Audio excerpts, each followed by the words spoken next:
Virtual lab on pattern recognition is designed to supplement a senior undergraduate or graduate level course in statistical pattern recognition. The experiments are designed to improve the clarity in understanding the basic concepts as well as to enable the student to put them into practical use. So the pattern recognition under the virtual lab is going to supplement the senior undergraduate or graduate level course in statistical pattern recognition. So these experiments are designed to improve the clarity of basic concepts to enable the students and to put them into practical use. So it is important that student goes through the objectives and underlying theory before carrying out the experiments to get the maximum benefit.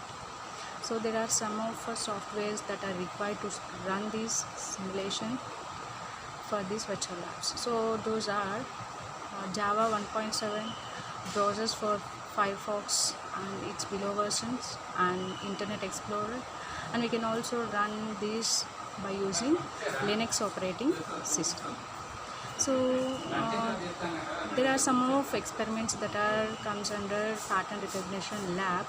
Those are feature representation, first one, and second one is mean and covariance, third one linear perception learning, fourth one generation of random variables, fifth one bisection classification, and sixth one is learning the classifier from the data, and the seventh one is data clustering k-means. So today I am going to explain you and how to run this feature representation.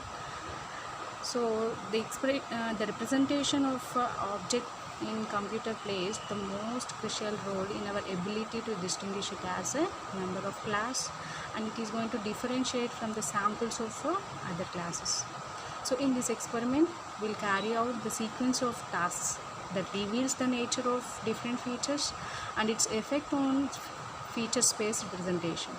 We can also able to craft our own features, and we can also see how it affects the representation and classification performance. So objects in real world are complex multi-dimensional entities, and they are characterized by their shape, color, texture, weight, chemical and physical composition, etc. So in the feature representation, each object is reduced to a specific set of measurements the designer deems to be important for the purpose of solving the classification problem. So feature extraction allows us to convert a complex object in real world to more tractable sequence of numbers, or the feature factor. We can also call it as a feature factor. The goal of feature extraction in the context of pattern classification is to capture those properties of a class that makes them different from other classes under consideration. There are some types of feature vectors. So depending on the nature of features that are extracted, the representation could be either fixed length or variable length. So in the fixed length representation, every object of every class will be represented using the fixed set of numbers. For example, for classification of different fruits, each fruit can be represented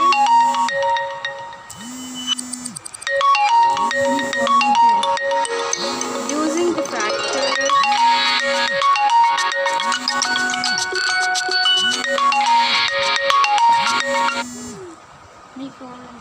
so it can use some factors to represent the single word could vary in length depending on the speed of at which the word is pronounced or the accent of pronunciation. So fixed length representations are more popular due to the ease of comparing different samples, and to note that the fixed length vectors could be thought of as points in a d-dimensional vector space. Commonly it is referred as a feature space.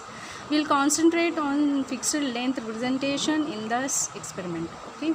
So nearest neighbor classifier, there are these Euclidean distance between 2 points in the feature space can be thought of as a measure of dissimilarity between the samples. This fact is used for decision making in the popular nearest neighbor classifier.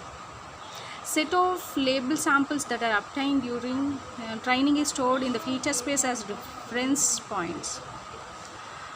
Okay, when a new sample whose class is unknown is obtained, we can compare it with each of reference points in feature space. The closest reference point is the most similar and hence its class label is assigned to the unknown sample.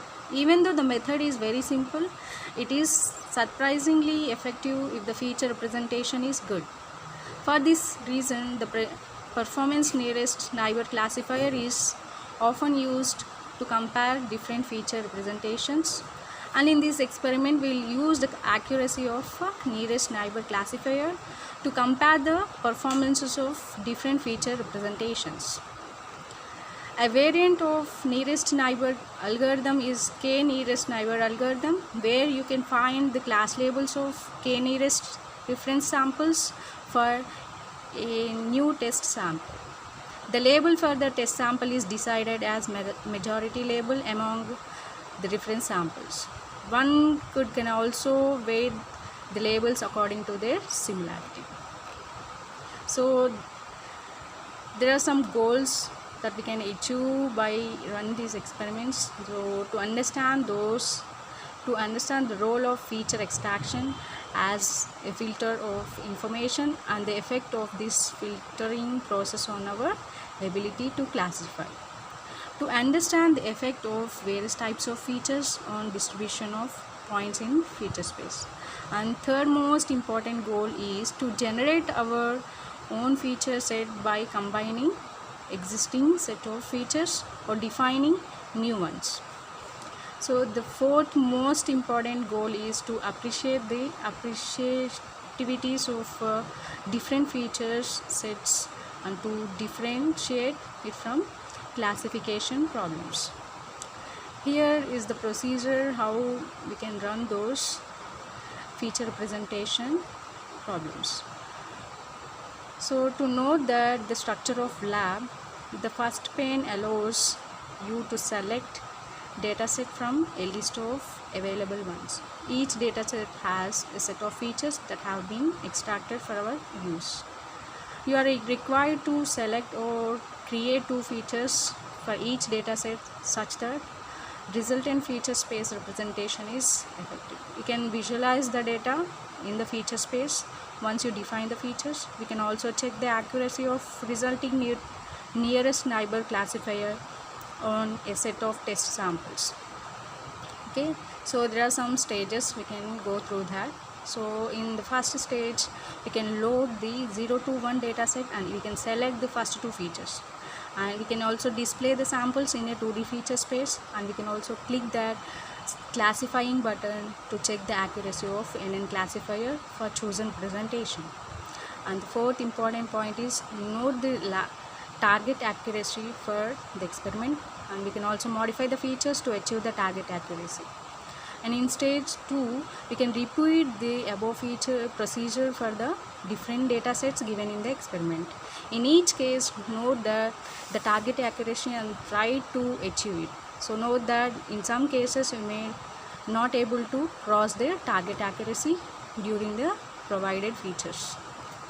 And in third stage we can read the instructions on how to extract our own features for the datasets, extract the features using your favorite programming environment, and you can also dump the features in XML file in specified format. Okay, here is the procedure how we can run this code.